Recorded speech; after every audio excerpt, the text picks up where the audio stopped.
Hey, what's up? It's Aidan Jones. You're listening to Sitting Under a Tree. Tuesday the 16th of June, 2020. Good sip, good tea. I got a lot to get through today. I'm sitting right in front of a mirror and I just sat down and put my leg, spread my legs like a fucking big boy. And there's a big fat ass rip in these pants.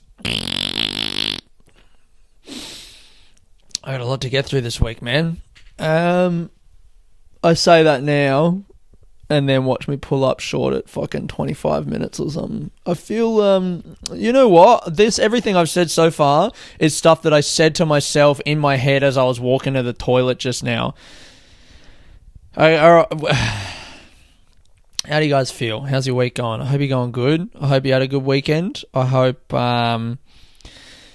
everyone in Victoria in Australia is looking forward to the lockdown laws slowly easing.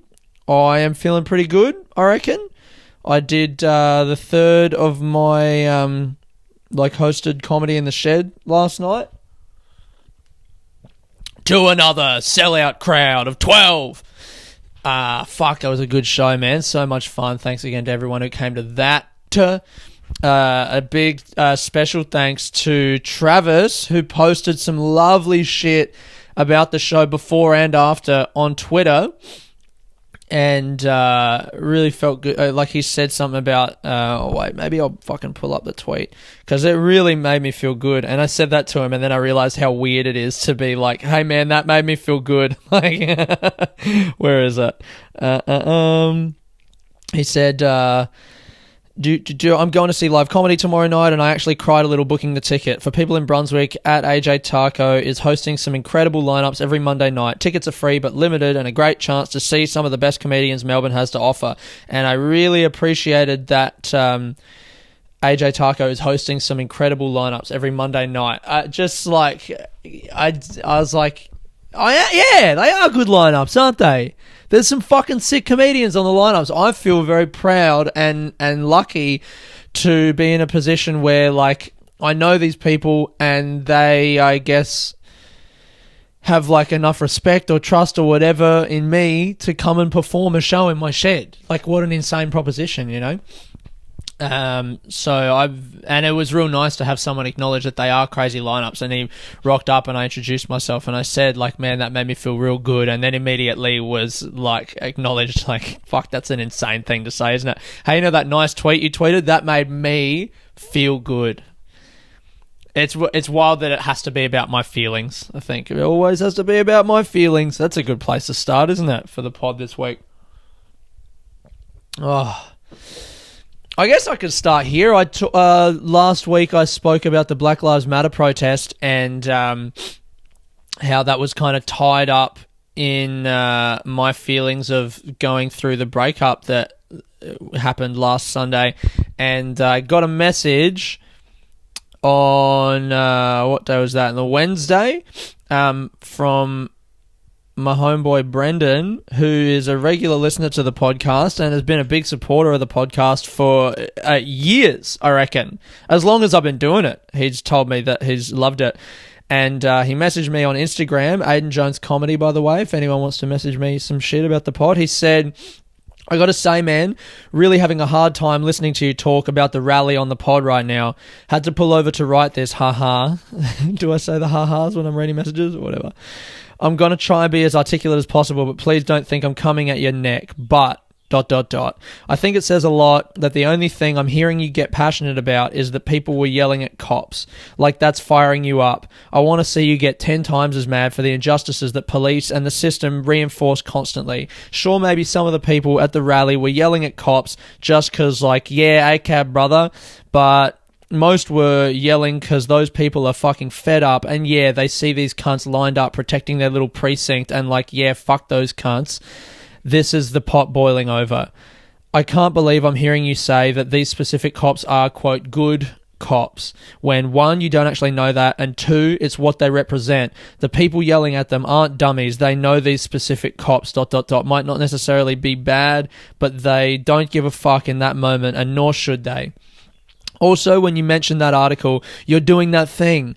Like, okay, black people kill black people. Yeah, of course. But that's not where the magnifying glass needs to be right now. Also, and you kind of brushed on this, but it's the broken system that is causing all this fucked shit.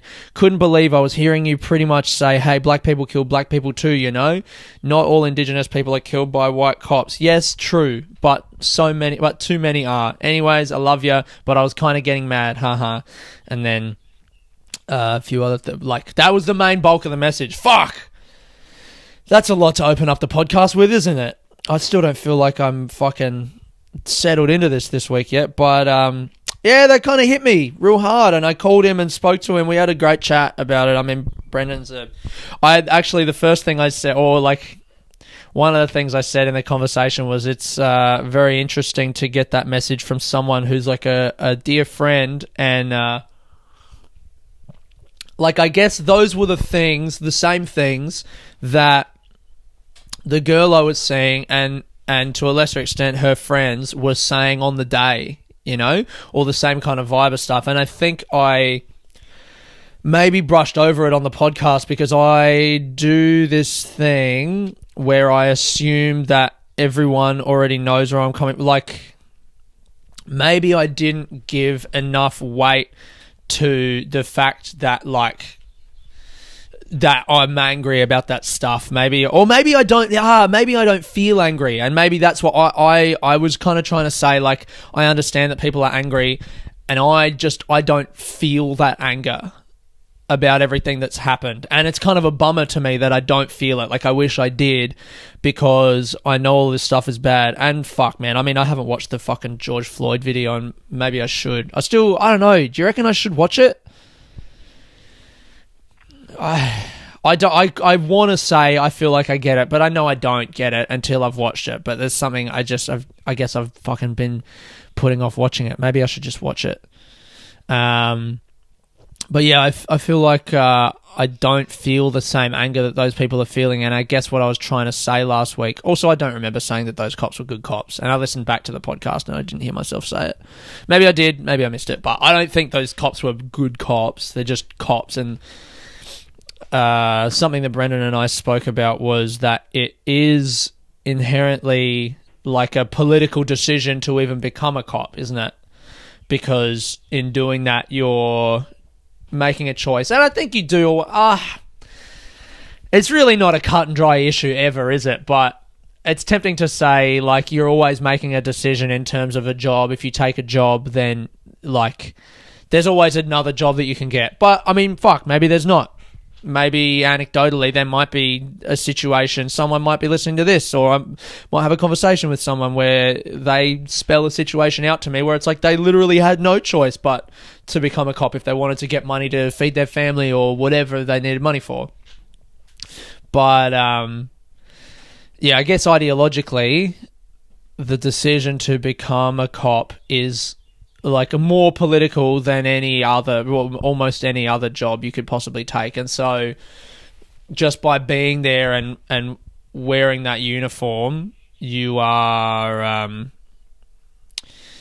I thought about my attitude towards, like, I think this is my way of letting myself off the hook for being a dick to people, but when telemarketers call me and they're like, you know, trying to sell me some fucking whatever, like, hey, do you want to change phone companies or internet, or like, I used to have a bit about that. Some guy called me trying to sell me life insurance. That's right. He went, do you want life insurance? And it's only $5 a week. And I was like, I can't afford $5 a week. And he was just like, you can't afford $5? I'm like, no. Do I win if I can't afford that? Because I can't. Because at the time I was fucking super poor. But my whole, I guess I enjoy being a dick to those people because maybe I'm angry, you know, in my day-to-day life, and I'm looking for someone to vent at. And so when someone calls me unsolicited and tries to sell me something, I don't feel that bad just going, hey man, no, don't call here again. Like, being really firm and blunt in a way that I wouldn't with anyone else in my life.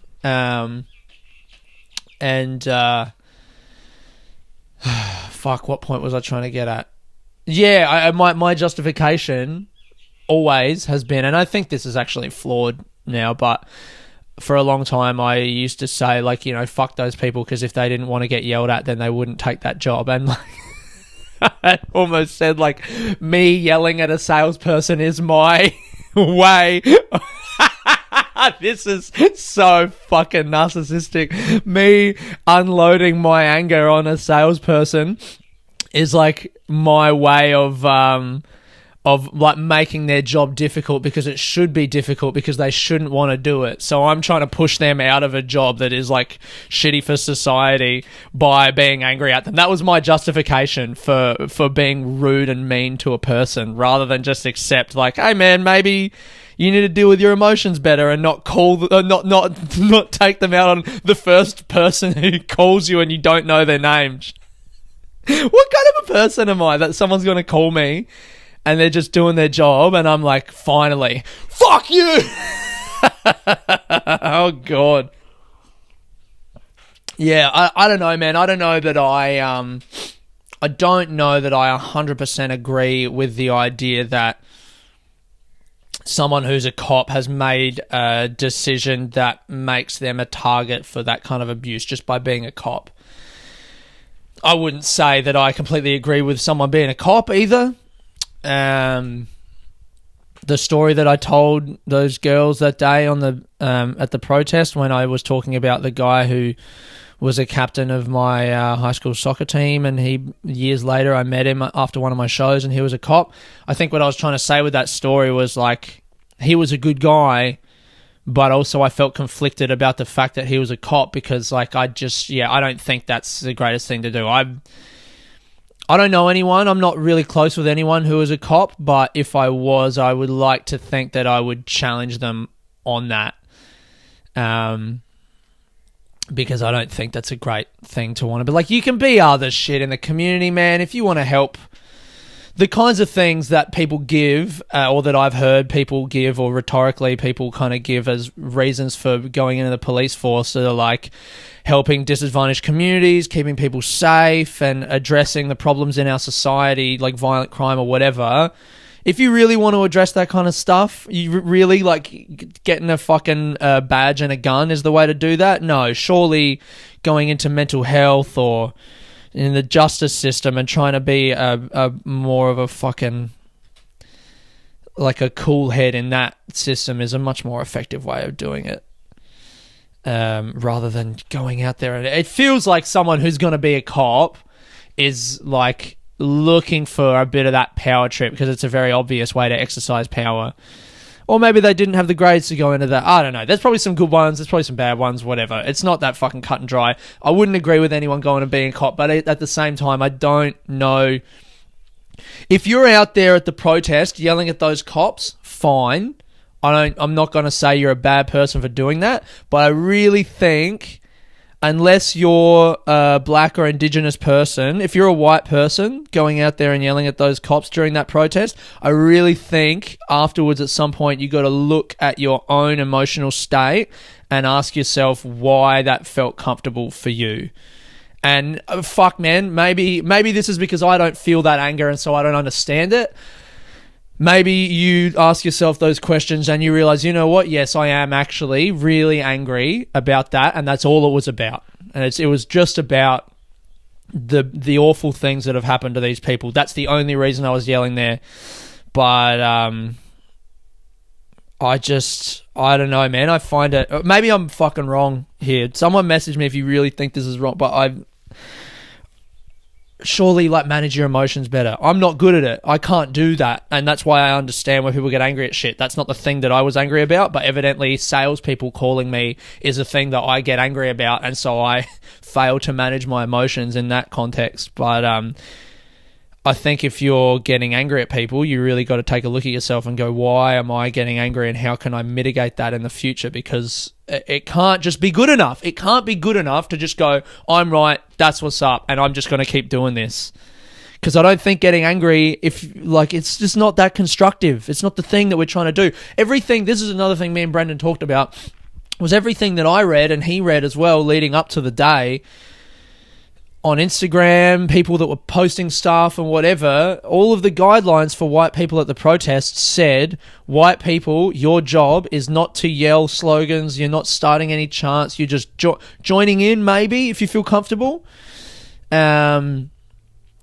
But more than that, you're just there in solidarity and in silent support of the communities that were like the victims of this fucking awful treatment.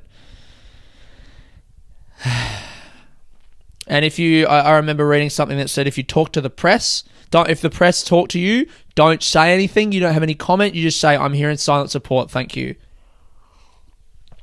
And that's everything that I read, and that's why I went there. And even there was some stuff saying like the Black Power salute the fist thing, don't hold that up, and because it's not your thing. And I think someone on the day on stage said everyone hold it up, even if you're white, hold it up. But I, to be honest, couldn't hear that, and I just didn't feel comfortable doing it or whatever.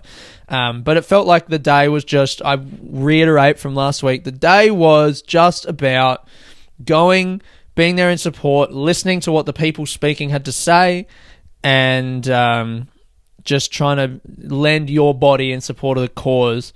And it felt to me that the people who were getting angry, even if their anger is justified and even if it's uncontrolled, like it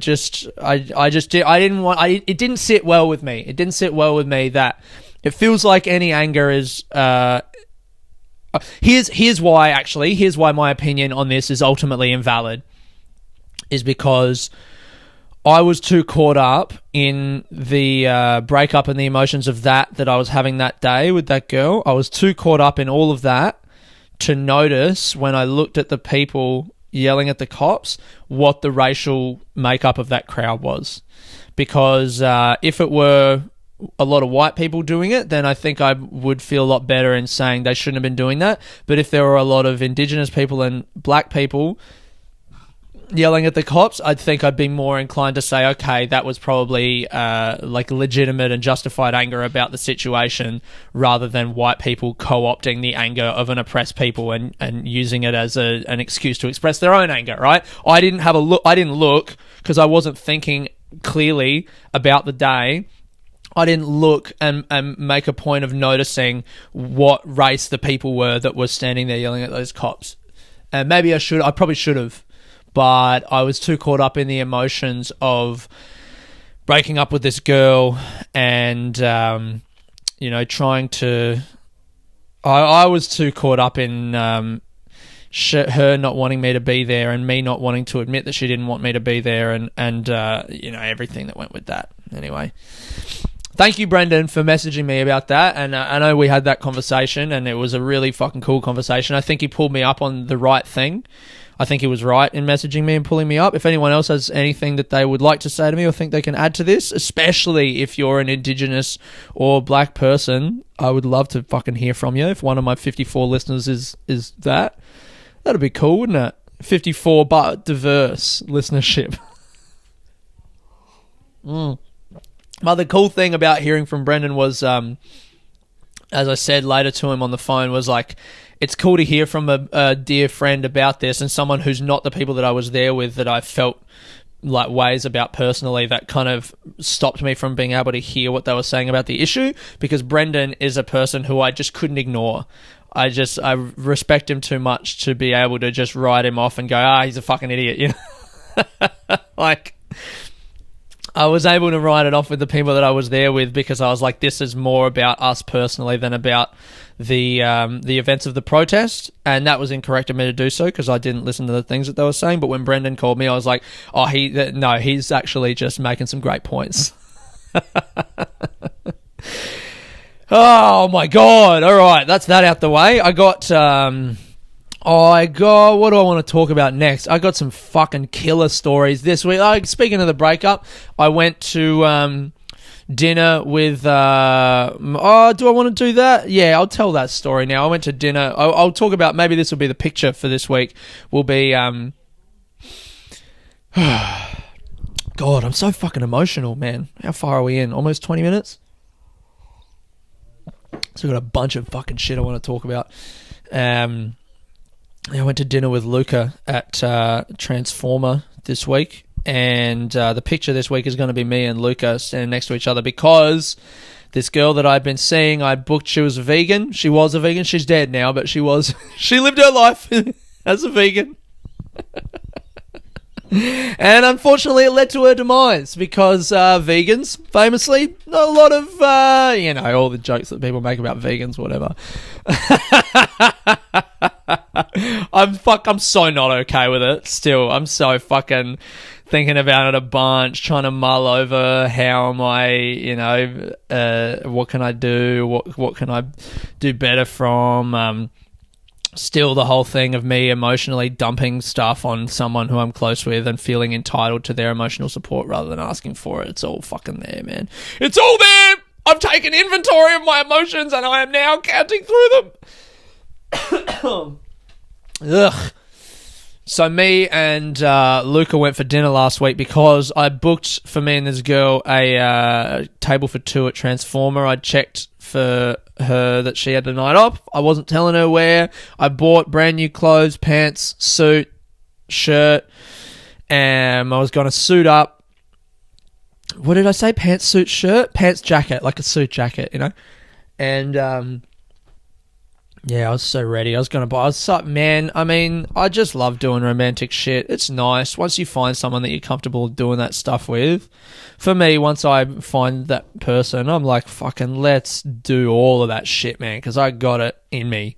I want to just... I was going to rock up at her house in an Uber and... rock up with flowers and not tell her where we were going and just get there, and I told her to wear like a nice dress and it was going to be all lovely, and then we broke up. And one of the first calls I made was to Luca, just going, hey man, what are you doing on Thursday? Can you please come with me to this thing, because I've booked it and I've it's like $100 for two people. You got to prepay in case you don't show up. And I was just like, please come with me because I can't. It would have been such a bummer if I had no one to go with. And there's only a handful of people that I feel comfortable going to a thing like that with, and Luca's one of them. And it just would have been so brutal if I didn't have anyone to go with. And the night arrived and I'm like, do I go by myself? Or the clothes, I hadn't worn the clothes. I bought the clothes like a week and a half earlier and I had not worn them because I'm like, that's for that night. This is the first time, that I'm going to wear all that stuff and I just want to look good. And he agreed to go with me and he was like, do you need me to wear a suit? And I was like, please wear a suit. Yes, please, I do. And we got there and we had a fantastic dinner, man. Just like the kind of night that you can't really plan or legislate for that kind of evening, but it just felt great and the food was fantastic. And we made a bit of fun of the waiter because he was a bit uncomfortable, and that was fun. And it just was great chatting about everything in each other's lives. And then the plan was, and this will prove to you that I'm still not quite fucking over this shit yet. This is so childish. The girl knew that I was going to surprise her, but she didn't know what. And I didn't tell her after we broke up. I just was like, okay, so, you coming to my show on Monday is off, and you coming, us doing that thing on Thursday is off. All right. I just kind of made that clear, and I made sure that was known. And then, at the end of the night, I said, Luca, can we take a photo? And I was going to put it up on Instagram and tag him and I. Tag us at Transformer. It's us wearing suits. It's me wearing a suit. Very important. And so we get this French lady who's she's like the lady standing at the door taking people's names and bookings and stuff. And the place was just closing up. And I asked her, hey, can you take a photo of us? We stand against this wall and she's trying, which she was so cool about it and was like, yeah, I'll take the photo. And then she gets my phone. She gets her phone as a light source. So she's holding my phone in one hand, hers in the other hand, and like kind of struggling through taking the photo. And she took 3. I don't know. This is so fucking crazy to me. When I take photos for someone, if a group is like, hey, can you take a photo for us? I just take like 1 million. Take so many. It doesn't matter. But she was there, standing there, trying to do, like, her phone as a light and my phone. And I was like, oh, that's cool. She's doing it all pro. And she stood there for a few minutes and then came back with 3 photos. And they were all so bad. They were so blurry and, like, the wall and everything. And she tried again, so blurry. Couldn't get it. And Luca was like, are these fine? And I was like, no, man. Like, please, I'm sorry. But, like, I need a sick photo to put it on Instagram to rub it in this girl's face. Oh, God, that is pathetic, isn't it? She had to go back and deal with more people who were leaving and settling up their bills, and so me and Luca just stood there for another 5 minutes with the rest of the staff awkwardly walking past us, what the fuck are these guys doing? And I got Luca to take some test photos and stuff, and then we found a different backdrop. I took some photos of Luca standing there with the girl against the wall, and she was like, look, it's not just me. And I'm like, no, it is blurry. Maybe this backdrop. And she took some more, and they were still so bad. She was trying to do the fucking thing with her phone, the second light. It's like, dude, just hold my phone and take a bunch of pictures. You will get a good one. Why are you trying to be all fancy? Stop. You don't understand what this means to me. This is my way of getting closure, is to be spiteful. Ugh.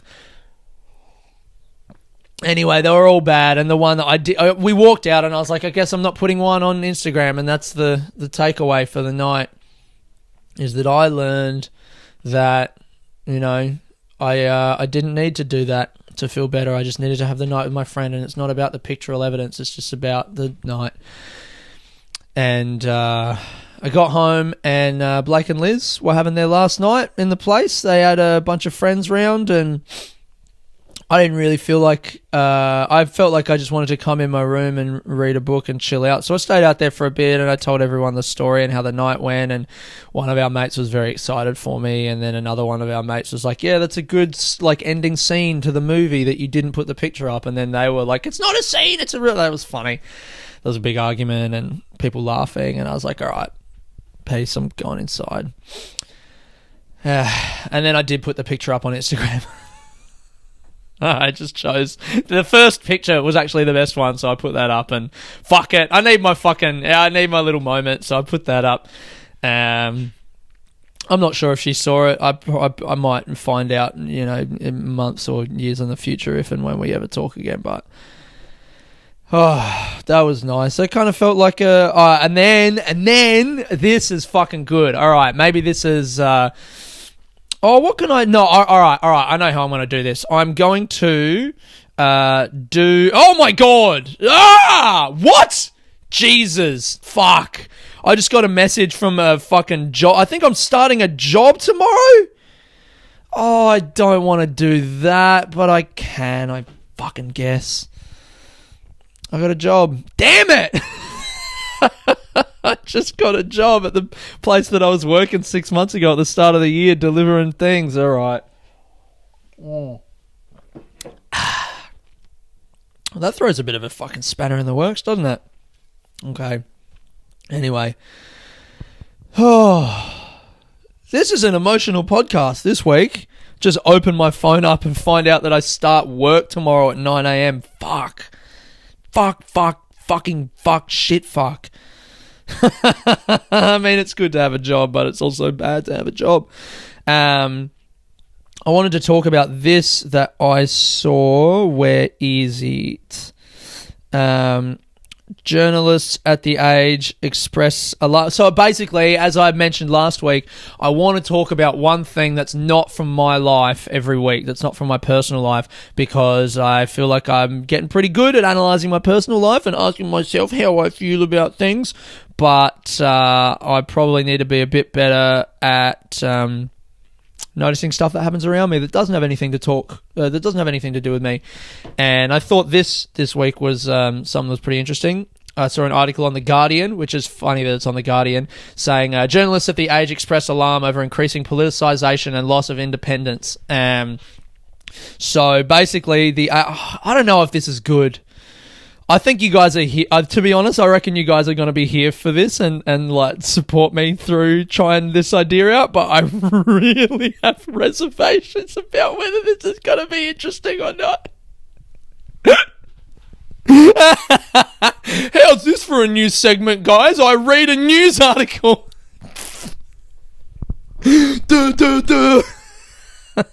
Oh my God. Basically the story is that 70 journalists from The Age have have written a letter to the executive editor of The Age, Mr. James Kessel, something, saying that they feel like it's basically Melbourne people. The Age apparently is a Melbourne newspaper, and it's supposed to be really independent, but it was bought by Channel 9 or by Nine Media a few years ago, and all the editorial control has gone to Sydney. So all of these journalists that are writing stuff for Melbourne, their final kind of say on what they can and can't say is in Sydney, and so they feel like, whereas proud reputation of independence, blah, blah, blah, blah, blah. They believe there's a growing public perception that we have become politicised, a perception that is damaging the reputation of The Age and the viability of the business. And they feel like The Age being edited in Sydney means that the views or the fucking what people want in Victoria and in Melbourne is kind of lost because the people in Sydney are ignorant of Victorian people's values and what they want out of a newspaper and the fucking local issues and shit. But the one interesting thing that I read in the article that was kind of pertained to the fucking protests this week was here is another quote from the letter. As journalists, we've watched with alarm as changes have been made in editorial approach. Our concerns include, but are not limited to, pressure on reporters to produce particular angles on stories. A story on the Black Lives Matter protest that required an apology and an ill-informed editorial that said Australia, quote, does not have a legacy of slavery. So that was a fucking interesting point, is that apparently there was an article published on the 6th of June that claimed that it claimed that activists are planning trouble at the protest, and it said that activists were planning on spitting at police officers, but the only thing in the article that supported that claim was one unnamed source, and that was the fucking headline of the article: activists planning trouble at protests. Activists planning trouble at protests. And it wasn't until 6 days later that they published online a retraction of the article and an apology, and then a day later until they printed that apology. And that is super fucked, man. I mean, regardless of what the people in Melbourne and Victoria want from a newspaper, you shouldn't be publishing an article with that headline, and the only fucking person who can back that claim up is an unnamed source in the fucking thing. That's fucked up. And then another editorial claiming that Australia doesn't have a legacy of slavery that got facts wrong and had to be altered and pulled as well. So also errors being inserted into reporters' copy during the editing process, and a failure to understand the values and interests of our Victorian readership. So do I have an opinion on this? I mean, fuck. I was reading before and I thought, oh yeah, I definitely have an opinion on this on this fucking thing. What I thought was funny is that the article that I read that in was published in The Guardian, because it's like, I love The Guardian, I love reading The Guardian, but I still try and be very aware of the fact that any newspaper is, like, ultimately it's a business, isn't it? I mean, they keep telling me to donate, but even if you're making money from donations, that's still a business model. You just have to fucking convince people that they like you enough to donate to the thing. I think The Guardian is important, and I have donated in the past, and I will again. But very funny that they're there taking down what is probably their biggest competitor, I guess, in Melbourne. The Age, is it? That's like a left-wing publication, isn't it? Which The Guardian is too. And so isn't that convenient that the Guardian would be the ones to be like, oh my God, big news story, reporters from The Age are concerned about the politicisation of their newspaper and they're scared that it's losing its traditional touch, and why the fuck is someone trying to call me in the middle of my podcast? Sorry mate, no, can't fucking do it. God damn it. That Anyway. Yeah, anyway, did that segment go well? Oh, can't stop. Later, soz. Fuck. I hate that. I'm going to mute my computer so that doesn't fucking happen again. Is this a good podcast?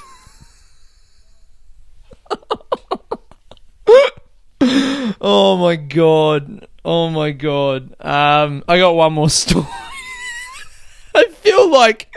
feel like when I do pods that I feel like are going off the rails, people message me and go, man, that was a really good one. That one was sick. And I'm just like, is it sick? Because someone called me twice in the middle of it and I feel so rude. I just said later soz to one of my best friends trying to call me on Facebook. He'll probably listen to this and realize that was him. Anyway, I got one more story. So on Friday night, I went and did this gig, and it felt like the first gig back. Like, it really felt like different to, the shed gigs that I've been doing. I'm emceeing, you know, so it doesn't really feel like comedy because there's still a lot of pressure on me to deliver a good show and make sure that everyone's happy in the room and the comics are having good sets and whatever. And I don't feel like I can take as many risks. But on Friday, Ty Corliss, a big shout out to Ty Corliss, who's a comic in Melbourne as well. He had come and just been in the audience for the week before in my shed, and he'd been talking about that gig to some of his friends, and they were like, we could do one of those as well. So he had a gig in his lounge room, and he booked me, thank God, for a set there. And so I didn't have to MC. I could just go on and do a set and take some fucking risks. And I'd written a couple jokes about the breakup, and I've written a joke about my experience at the protest and how that was probably coloured by my emotions surrounding the breakup, you know, like, are people's reactions because of the obvious reason, or is there often something else at play, is kind of what I'm trying to say in the joke.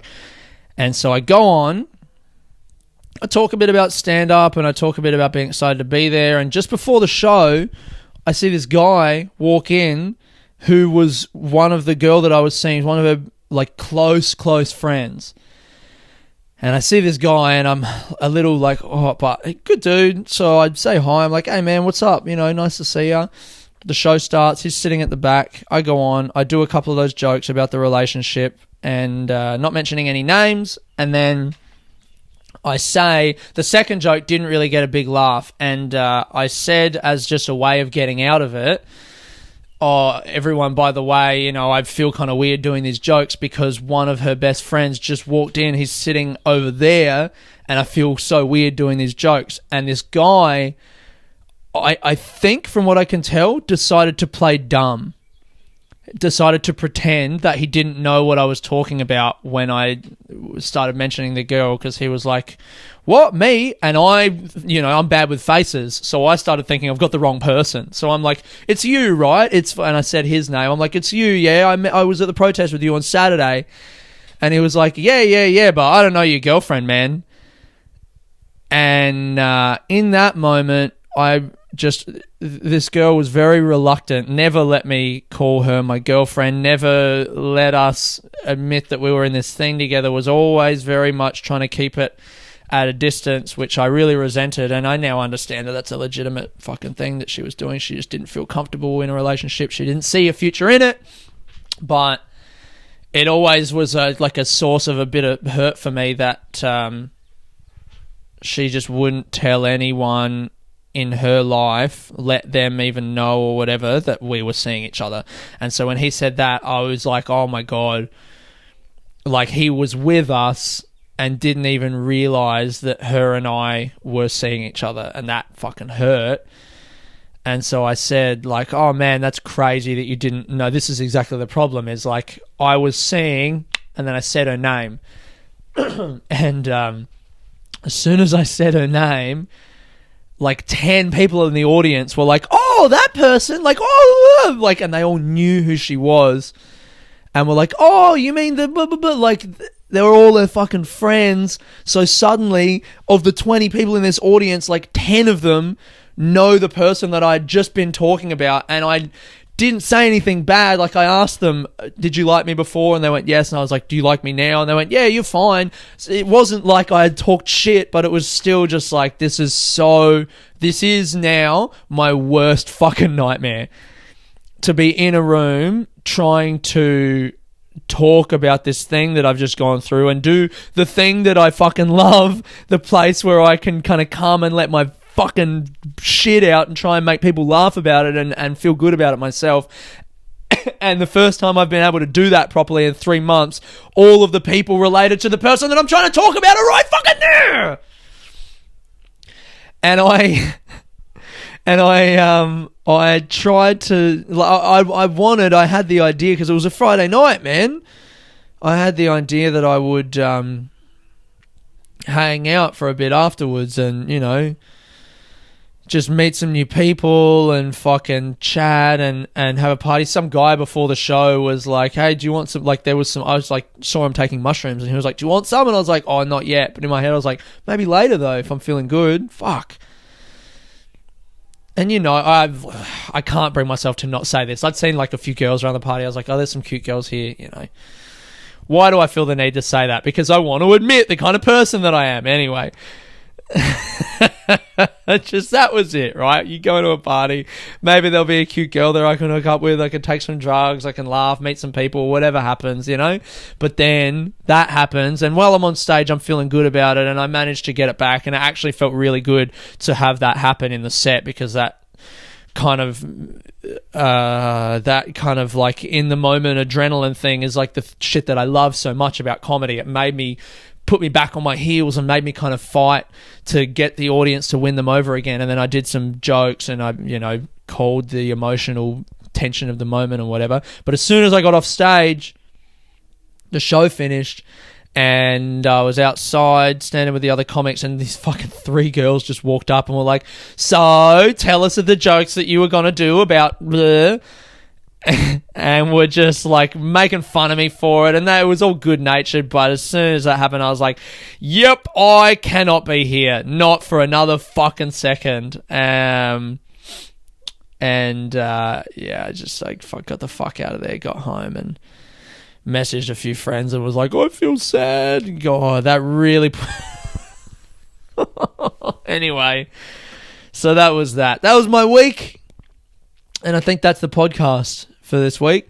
I've got a song coming up next that I'm very excited about. I think it's going to be good. It's the song is called Kwame Nkrumah by Koji Radical, which I heard last week, and I've only listened to it a few times, but I really liked it's like Kwame Nkrumah evidently was the first president of Ghana when it became independent. Let me just check my facts on that, but I think that's right. Yeah, first president of Ghana, led Ghana to independence and envisaged, where the fucking fuck is this cunting thing? Led Ghana to independence, yeah, from Britain in 1957. And so the song is, I guess it's a protest song. There's a lot of anger in it. That's what I kind of noticed. This guy is a black rapper from the UK, and the beat is like really intense. It's kind of minimalist, but it's very just like pulsating, and then there's like big fucking loud percussive things in the chorus as he says, what does he say? They feel like Joey Montana. No, they think they're Joey Montana. I think I'm Kwame Nkrumah. And he's like yelling it. And look, to be honest, I don't really know what specific thing the song is about, but it sounds like a black guy singing a protest song and he's angry, and it kind of just felt right, I guess, for everything that I've been talking about and what's happened this week. And it's just a great song. So that's what's coming up. Thank you guys so much for listening. I hope you've enjoyed that. If you have, Aidan Jones Comedy on Instagram, sitting under podcast for the picture this week. And I'll talk to you guys next time. There's been Aidan Jones sitting under a tree. Peace.